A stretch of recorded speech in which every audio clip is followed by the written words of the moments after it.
All right, so I am going to teach you about breast implants. A lot of times when somebody comes to see me for a consultation, they may already have an idea of the type of implant that they want to use, but I like to make sure that all my patients really understand the different implant options because there are pros and cons to every implant and there's not just one right implant for everybody. So today we're going to talk about different implant options. So there are two basic types of implants, saline and silicone. This is a standard saline implant. This is what I'll call a standard silicone implant. These are all newer versions of silicone implants. All implants are made of a similar outer material. The difference is what's on the inside. So a saline implant is filled with saline, which is salt water, and a silicone implant is filled with silicone gel. As I said, there are pros and cons to every implant. And so we'll go through those pros and cons. And then when you have a consultation with me, then we'll go through what might be the best choice for you based on your anatomy as well as your preferences. So the benefit of a saline implant is that it is the least expensive. It's placed into the body mostly empty and then filled through a little tube that I put in that valve. So it's somewhat adjustable during surgery. But the main advantage of a saline implant is if it were to leak, which any implant can, the water, it's just saline, it's salt water. So if it gets a hole, the water leaks out, it's not harmful, dangerous, irritating, or hard to figure out. One day your breast is full, the next day your breast is empty. You call me up and say, oh my gosh, my breast implant leaked. It does take surgery to replace it, but the surgery to replace a broken saline implant is pretty simple. We just go through usually the old scar, we take out the old implant, we put a fresh implant in. The disadvantage of a saline implant is that it's a water balloon, and it kind of feels like a water balloon, kind of acts like a water balloon, and it has the highest risk of what's called rippling, which is wrinkles you may see or feel. Now, even though I'm showing you that on a silicone implant, and it can happen with any implant, it is most likely to happen with a saline implant. To be honest, in this day and age, the use of saline implants is pretty infrequent. Most women are going to pick a silicone implant, but the saline implant still exists for a woman who prefers that option. The benefit of a silicone implant is that it feels more like a natural breast with a lower risk than saline of rippling.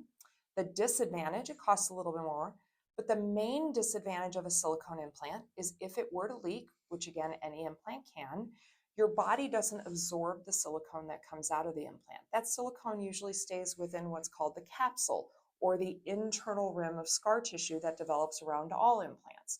So when we put any implant in the body is going to recognize that that implant wasn't an original part of the body, and it's going to develop an internal rim of scar tissue around it called a capsule. And so if a silicone implant leaks, usually that silicone leaks into that space, into that capsule, and it doesn't really go anywhere. If we know a silicone implant, let me back up. If a silicone has leaked, it should be removed and usually can be replaced at the same time. The surgery to remove a broken silicone implant is a bit more complex than a broken saline implant because usually we have to remove not only the broken implant and the silicone that leaked out of it, but we usually also remove the capsule to try to get as much of that silicone out. And that makes it a bigger procedure. It's something we can definitely do. Usually the implant can be replaced at the same time. The problem with silicone is because that silicone doesn't usually go to other, not absorbed by your body, it's very difficult to tell if a silicone implant has leaked. So the FDA recommends women with silicone implants have an MRI or an ultrasound starting 6 years after surgery and every few years after that to check to see if it's leaked. To be honest, most women don't do that. There's research that shows only about 5% of women with silicone implants actually get the tests. But it is recommended, and it is something that I mention to all my patients who choose silicone. If a silicone implant is broken and we don't remove it, if it's like that for a long period of time, eventually that silicone can work its way into the natural breast tissue and create a lump, not a cancerous lump, but a confusing lump, or in rare cases move to lymph nodes in the armpit or the groin, which again is not dangerous, but it could be confusing because if you have an enlarged lymph node, people get nervous and worry it might be something else. So it is recommended if we know your implant, silicone implant is broken, that it should be removed and usually can be replaced at the same time. So I mentioned this is a standard silicone implant. There are newer versions of silicone implants that have some different properties. And I'd say the original new version of a silicone implant is this one. And you can notice that it's different than the other options here because it's not round. All these other implants are round, but this one is teardrop shaped. So as plastic surgeons, we call this a shaped silicone implant. It has another nickname, which I'll go over in a second.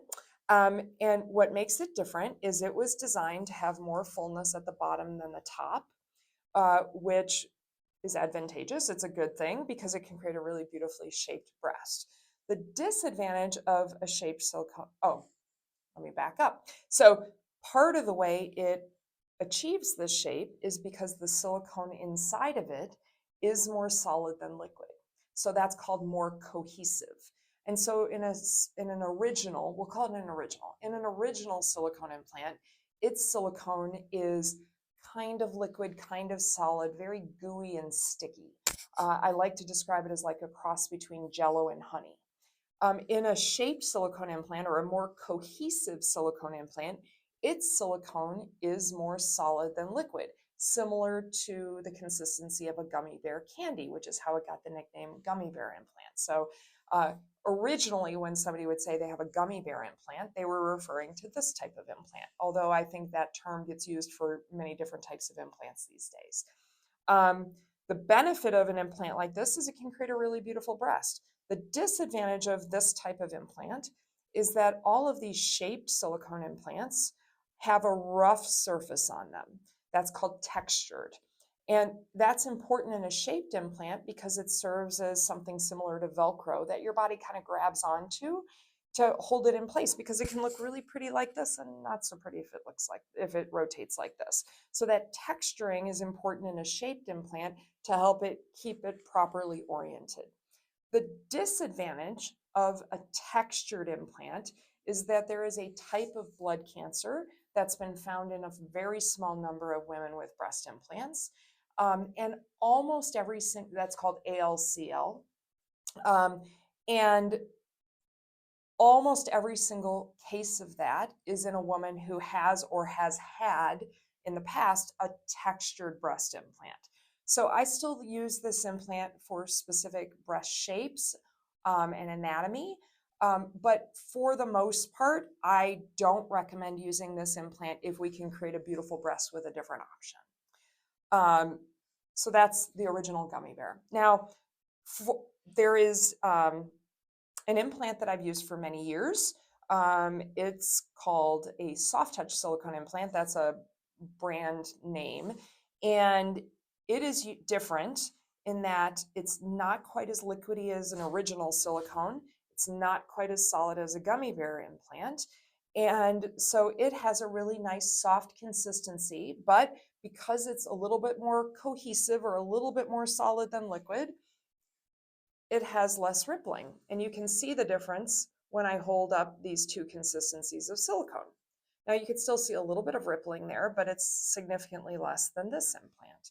And so for many years, this was my preference. I've used a bunch of those over the years. There are newer versions of silicone implants called Motiva. Motiva is a brand name. And these have been available since late 2024 in the United States, but they've been available in the world since about 2010. And what makes them unique is a couple things. Number one, the outside material is not exactly the same as these other options. So most other implants are smooth or textured. Smooth, obviously, self-explanatory, and textured, this rough surface like this shaped silicone implant. Motiva's company, when they decided they wanted to make silicone implants, they were looking at what problems are happening with other implants that maybe they could do better. And they went to MIT and asked researchers there, is there something we can do with the outer material on an implant that will be less inflammatory to the body when we put it in? Can we do something that will make the body accept an implant better, which would lower the risk of something called capsular contracture, which is an overgrowth of that internal scar tissue around the implant that could make the implant feel too firm or look too perky. That's a problem that can happen with any implant. But Motiva went to MIT and they said, is there something we can do differently with the manufacturing and design of these implants that would create less inflammation in the body and as a result have a lower risk of capsular contracture? And what they found was if they made the outer surface not quite as smooth as these, not as rough as these, that the body created less inflammation when it encountered these implants. And so the company calls that smooth silk. I think it kind of feels like velvet, but that has turned out to be true. One of the benefits of Motiva implants is the risk of capsular contracture is significantly lower with these implants than with all the other types of implants. The other thing that makes these implants a little unique is that the chemical structure of the internal silicone sticks to the inside of the outer material to make it move as kind of one unit. And so they call that monoblock technology, but you can kind of see that when I hold the implants up next to each other. So I have two Motiva implants out here. This one has an silicone consistency similar to the soft touch silicone implant. This implant has a silicone consistency more similar to the inside of the shaped implant. So it's a little more solid than liquid. So if I hold these two up next to each other who have a similar internal consistency of silicone, you can see that the Motiva implant has a little less rippling because of how that internal silicone sticks to the inside of its shell. So I think these implants have a slightly lower risk of rippling. Now I have two, like I said, because this one is kind of that intermediate consistency silicone, and this one is a little bit firmer in its consistency of silicone. So Motiva calls this ergonomics, and they call this one round. And you can see the difference when I hold those up. The ergonomics settles a little bit more to the bottom of the breast, creates a little bit more of a natural teardrop shape, whereas the round keeps more of its round shape, which is why they call it round, and keeps more of its fullness at the top with less settling at the bottom. And picking one or the other kind of depends on what your natural breast shape is, what your goal breast shape is, what size implant there are a lot of variables that may help determine which one of these might be a better choice for you. So to recap, there's not a right or a wrong answer. I think most women would be happier with silicone than saline. And when it comes to silicone, these days in my practice, I'm primarily using the Motiva implants. There are certain circumstances where I might choose a different type of silicone implant based on somebody's preferences or anatomy. If you have a friend who's got this implant or this implant or this implant, and you're like, that's what I want, I am absolutely happy to do that for you if it's appropriate for your body. Most people are picking Motiva implants these days. And one of the other benefits, which I forgot to mention with Motiva, is for most implants throughout my entire pretty long career here, I have typically put implants underneath the muscle of the chest. And one of the reasons I've done that is because research showed that the risk of capsular contracture is lower for most implants if you put that implant below the muscle of the chest. Something unique with Motiva is because its risk of capsular contracture is already quite low, you can actually put Motiva implants on top of the muscle of the chest and still have a very low risk of capsular contracture. And that's a really positive thing for many people. When you put implants under the muscle of the chest, you do get the benefit with other implants of a lower risk of capsular contracture, and you get a little bit more camouflage of the implant. And it can help hide rippling when you, especially in the upper inner breast. But the disadvantage of under the muscle is that when you flex that muscle, you see some movement of those implants. That's called animation deformity. So if you flex your chest muscle, either at the gym or in the course of your day-to-day activity, you'll see those breasts jump.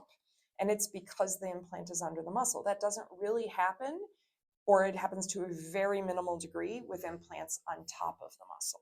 So Motiva implants can be placed on top of the muscle, still with a low risk of capsular contracture, because they generally have less rippling.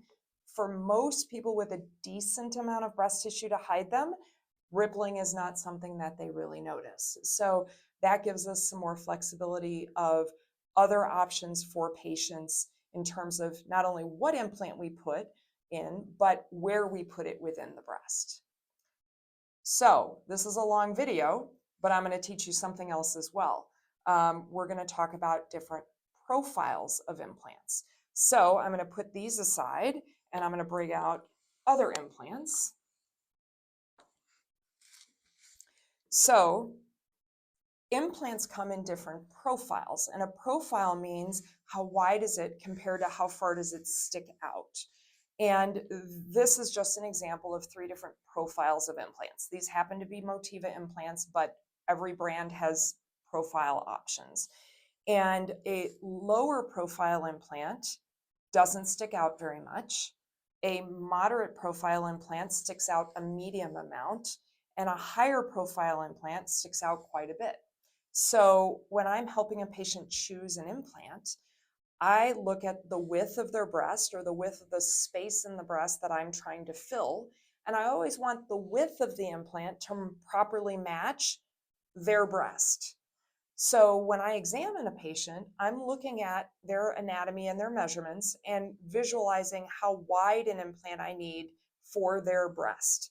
Then the question is, how much bigger do they want to be? So these implants are each the same width. So if I have a patient with a breast this wide or a space this wide I'm trying to fill, I could pick any of these options for that patient. And I would pick a lower profile implant for somebody who wants more fullness without a lot more size. I would pick a moderate implant for somebody who wants a significant, noticeable size increase, but still more in that natural look. And I would pick a higher profile implant in somebody who wants quite a bit bigger breasts. And again, it depends on where they've started and how big they want to go. And we can kind of customize the selection of the implant based on what the patient's goal is. We've gone over different implant types. We've talked about pros and cons of implants. We've talked about different implant placement, whether under the muscle or on top of the muscle. And then finally, we've talked about different profiles.